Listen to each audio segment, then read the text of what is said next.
সুপ্রিয় দর্শক, আপনারা দেখছেন এসপিএন বাংলা টিভি। দেখুন ও সাবস্ক্রাইব করুন এসপিএন বাংলা টিভি, দেশ ও মানুষের কথা বলে। একটু ধরেন ফখরুল ভাই, ধরেন ধরেন ধরেন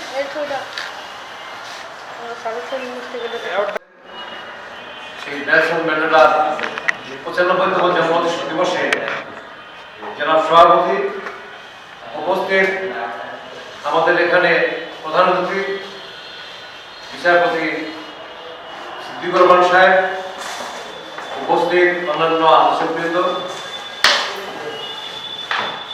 নেলসন ম্যান্ডেলা সম্পর্কে আমরা অনেকেই জানি, কিছু কিছু ঘটনা আছে যেগুলো অনেকেই জানেন না। যেমন 1918 সালে তার জন্ম, 18 জুলাইতে। কারারুদ্ধ হয়েছিলেন প্রায় 27 বছর। অন্ধকার প্রকোষ্ঠে 27টি বছর তার যৌবন কাল অতিক্রম করেছিল। মুক্তি হওয়ার পরে নেলসন ম্যান্ডেলাকে জিজ্ঞাসা করা হয়েছিল, আপনি কিভাবে 27 বছর কাটালেন একটা অন্ধকার প্রকোষ্ঠে জেলখানায়? উনি বলেছিলেন, আমি জানালার ফাঁক দিয়ে দক্ষিণ আফ্রিকার নিগৃহীত নির্যাতিত কালো মানুষদের জীবন নিয়ে ভাবছিলাম, কিভাবে তাদের উন্নয়ন করা যায়, আর এবং দক্ষিণ আফ্রিকা থেকে এই বন্য বৈষম্যের নিপাত কিভাবে করা যায়, এই চিন্তা ভাবনা করতে করতে জীবনের এতগুলো বছর চলে গেল। অর্থাৎ মানুষের জন্য যাদের জীবন উৎসর্গ করেছেন, তাদের মধ্যে নেলসন ম্যান্ডেলা পৃথিবীর একটা অন্যতম মানুষ। নেলসন ম্যান্ডেলা দক্ষিণ আফ্রিকার জন্য হলো, বাংলাদেশেও তার জন্মদিন পালন করা হয়, এবং তার জন্মদিন এই কারণেই পালন করা হয় তার আদর্শ থেকে শিক্ষা নেওয়ার জন্য। একটি মানুষ তার জীবনে স্যাক্রিফাইস করে সমস্ত জাতিগোষ্ঠীকে একটা মুক্তির সনদে পরিণত করেছিলেন, পুরো জাতিগোষ্ঠীকে মুক্তির স্বাদ দিয়েছিলেন। নেলসন ম্যান্ডেলার কারণে আপনারা জানেন, সেই আমেরিকার প্রথম দিকে স্ল্যাব হিসেবে, কিন্তু দাস হিসেবে কালো মানুষদেরকে সেখানে কিভাবে কত কষ্ট সহ্য করে তাদেরকে কিছু দাস হিসেবে তাদের কাজ করতে হয়েছে, তামাক চাষ করতে হয়েছে, অন্যান্য চাষ করতে হয়েছে। আফ্রিকা থেকে কালো মানুষদেরকে ধরে ধরে নিয়ে গিয়ে তাদেরকে স্ল্যাব বানানো হয়েছে। সেই মানুষগুলোর মুক্তির জন্যই নেলসন ম্যান্ডেলা সামনে এসে দাঁড়িয়েছিলেন। এই কিছু দাস প্রথা, বন্য বৈষম্যের প্রথা এবং মানুষের শ্রেণী বিন্যাসের যে আমাদের অহংকারের বোধটাকে ভেঙে চুরমার করে দিয়েছিল। আজকে বাংলাদেশে গত কয়েকদিন আগে আমাদের প্রধানমন্ত্রী তারেক রহমান সাহেব বলেছিলেন যে 1/11 তার যে টর্চার হয়েছিল, টর্চারে তার কোমরের দুটো হাড় ভেঙে গেছে। উনি বললেন যে এখন আমার সময় এসেছিল। অনেকে আমাকে বলেন যে প্রতিশোধ দেন। উনি বলেছিলেন, আমি যদি প্রতিশোধ দেই তাহলে আমার এই ভাঙা হাড় কি জোড়া লাগবে? একটা মানবিক মূল্যবোধের চিন্তা ভাবনা থেকে এই কথাগুলো তিনি বলেছেন। কারণে বাংলাদেশকে একটা মানবিক রাষ্ট্র প্রতিষ্ঠা করতে চায়, বাংলাদেশকে একটা মানুষের অধিকারের রাষ্ট্র প্রতিষ্ঠা করতে চায়। বাংলাদেশের গত 24শে জুলাই যে বিপ্লব হয়ে গেল, আন্দোলন হয়ে গেল, গণঅভ্যুত্থান হয়ে গেল, সেটা কেন হলো? 15-17 বছর ধরে বাংলাদেশে একটা ফ্যাসিস্ট শাসন আসে, এবং এই ফ্যাসিস্ট শাসন আগে 1/11 হলো। 1/11 হওয়ার একটা প্রেক্ষাপট তৈরি করা হয়েছিল যে তারেক রহমান হাওয়া ভবনে বসেন, উনি টাকা খান, চাঁদাবাজি করেন, কাজে দেশটা গুল্লায় চলে যাবে। আমার সৌভাগ্য হয়েছিল তারেক রহমানের সাথে হাওয়া ভবনে নির্বাচন ইস্তাহার থেকে শুরু করে সমস্ত কাজকর্ম করা। আমি তখন দেখেছি যে এই ছেলে ঘর থেকে দুপুরে নামাজের আদানের সঙ্গে সঙ্গে বেরিয়ে আসছে, অজু করে আমাদের সবাইকে ডাকতেছেন। আমাদের ভবনে কাজ করতেছি, সেখানে ইউনিভার্সিটি অনেক টিচার ছিলেন, অনেক বড় বড় সাংবাদিক ছিলেন, সবাই ডেকে এনে এক কাতার নামাজ পড়তেন। যে মানুষটি তার চিন্তা ভাবনার দৃষ্টিভঙ্গিতে ইবাদতের চিন্তা ভাবনা থাকে, নিজের জীবনকে সংস্কার করার চিন্তা ভাবনা থাকে, পরিচ্ছন্ন করার চিন্তা ভাবনা থাকে, সে ওই ধরনের ক্রাইম কাজ সে করতে পারে না। অর্থাৎ পটভূমি তৈরি করা হয়েছিল যে বিএনপিকে ক্ষমতাচ্যুত করা হবে, এবং বিএনপিকে ক্ষমতাচ্যুত করার জন্য সামনের লেভেলে বেগম খালেদা, দেশনেত্রী বেগম খালেদার পরে তারেক রহমানের অবস্থান ছিল। অর্থাৎ তাকে যদি বিতর্কিত করা যায়, তাহলে হয়তো 1/11 বাংলাদেশে এই অবস্থা তৈরি হবে। এবং আপনারা জানেন 1/11 আসার পরে একটা নাটক সাজানো হলো দুই নেত্রীর কথা, কিন্তু একদিকে বিদেশে চলে গেলেন, আর আমাদের দেশনেত্রী বেগম খালেদা দেশে থাকবেন। তাকে গ্রেফতার করা হলো, তারেক রহমানকে গ্রেফতার করা হলো এবং আরাফাত রহমানকে গ্রেফতার করা হলো, করে তাদের উপর যে নির্যাতন করা হলো, আপনারা জানেন সেই নির্যাতনের তীব্রতা এখনো ফেসবুকের বিভিন্ন পাতায় পাতায় ভেসে আসছে। তারেক রহমানকে ফ্যানের সঙ্গে বেঁধে উল্টো করে বেঁধে কিভাবে তাকে নির্যাতন করা হয়েছে, একটা মানুষকে কিভাবে একটা মৃত্যুর দিকে ধাবিত করা হয়েছিল, কত কষ্টকর জীবন যাপন। তার ছোট ভাই আরাফাত রহমান একটা বাচ্চা ছেলে, তাকে কিভাবে অত্যাচার করা হয়েছিল, পরবর্তী পর্যায়ে এটা সহ্য করতে না পেরে তার যে আঘাতগুলো সহ্য করতে না পেরে মালয়েশিয়ায় সে মৃত্যুবরণ করেছে অল্প বয়সী। তারেক রহমানের অবস্থা তাই ছিল, যদি বিদেশে চিকিৎসার সুযোগ না পেত তাহলে হয়তো আমরা তারেক রহমানের কাছে পেতাম না।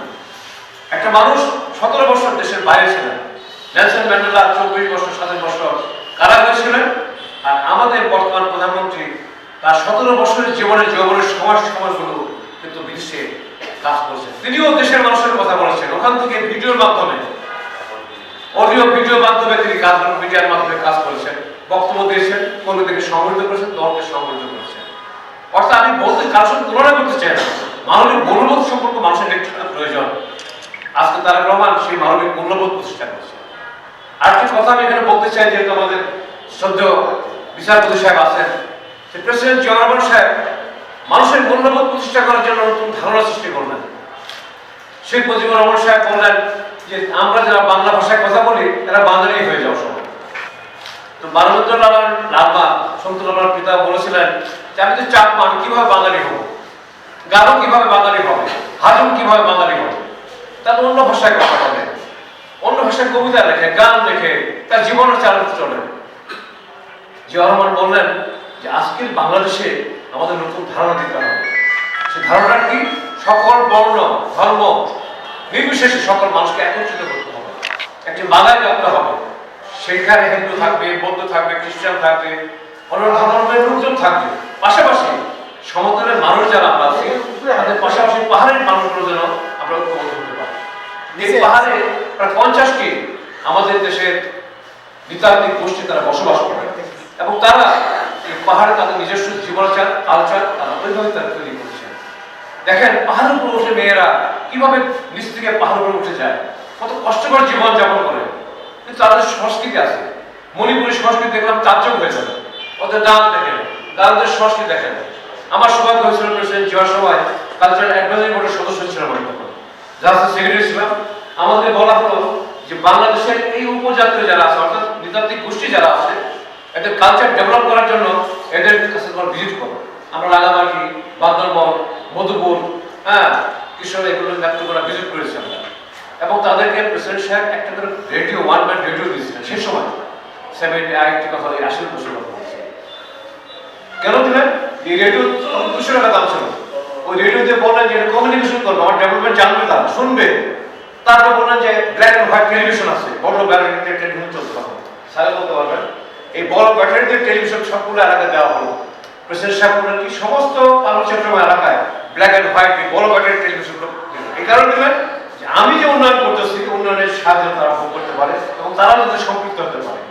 অর্থাৎ বাংলাদেশি আমরা যারা জাতীয়তাবাদে বিশ্বাস করি, চিন্তা চেতনা বিশ্বাস করি, যে পরিচয় জিয়া রহমান সাহেব দিয়ে গেলেন যে আমার যেমন একটা অধিকার আছে বাংলা ভাষাভাষী মানুষ হিসেবে, আমার যেমন স্বাধীনতা যুদ্ধের আমার অহংকার আছে, তারও অহংকার আছে। এই টেরিটির মধ্যে তারা বসবাস করে, এই সার্বভৌমত্বের মধ্যে তারা বসবাস করে, যে কারণে তাদের জন্য কি করলেন? ডেভেলপমেন্ট ওয়ার্ক করলেন, স্যাটেলাইট সৃষ্টি করে দিলেন, বসে থাকবে না। বাজারদেরকে গিয়ে ওখানে পাঠিয়ে দিলেন, তোমরা এক কাজ করো, মিশে যাও, মিশে গেলেন। এবং এখনো বহু বাংলাদেশি সেক্রেটারি হিসেবে সেখানে কাজ করে। এই কাজগুলো প্রেসিডেন্ট জিয়া রহমান দূরদর্শনে কাজ করেছেন। কেন করেছেন? এই বর্ণবৈষম্য বলেন, সামাজিক নৈরাজ্য বলেন, শ্রেণী বিন্যাসের কথা বলেন, অথবা কোন আন্দোলনের কথা বলেন, যেটা বলতে না পারেন। যে কারণে কি করলেন? আমাদের সবার পরিচয় বাংলাদেশি জাতীয়তাবাদী এবং বাংলাদেশি জাতীয়তাবাদের ভিত্তিতে আমাদের যে পরিচয় বহু রং, বহু বর্ণ, বহু চিন্তা ভাবনা ধর্মের লোককে একত্রিত করে প্রেসিডেন্ট জিয়া রহমানের চিন্তা ভাবনা দৃষ্টিভঙ্গি সকল স্তরে মানুষকে নিয়ে কাজ করার চেষ্টা করেছেন।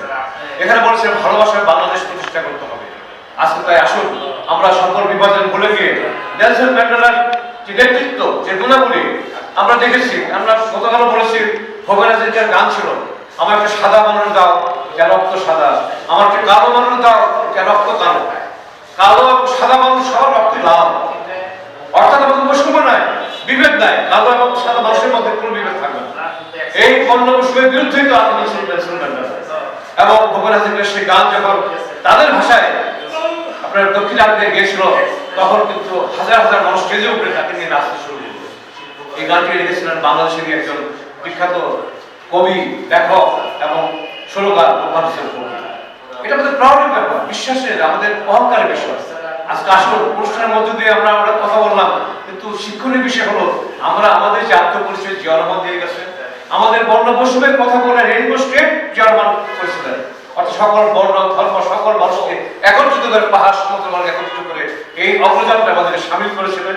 আজকে তারই যোগ্য সন্তান তারেক রহমানের নেতৃত্বে আমরা এই উন্নয়নের অগ্রযাত্রা, সাংস্কৃতিক অগ্রযাত্রায় আমরা সবাই সামিল হব। এই প্রত্যাশা রেখে নেলসন ম্যান্ডেলার প্রতি শ্রদ্ধা জানিয়ে কথা বলতে শেষ করছি। আল্লাহ।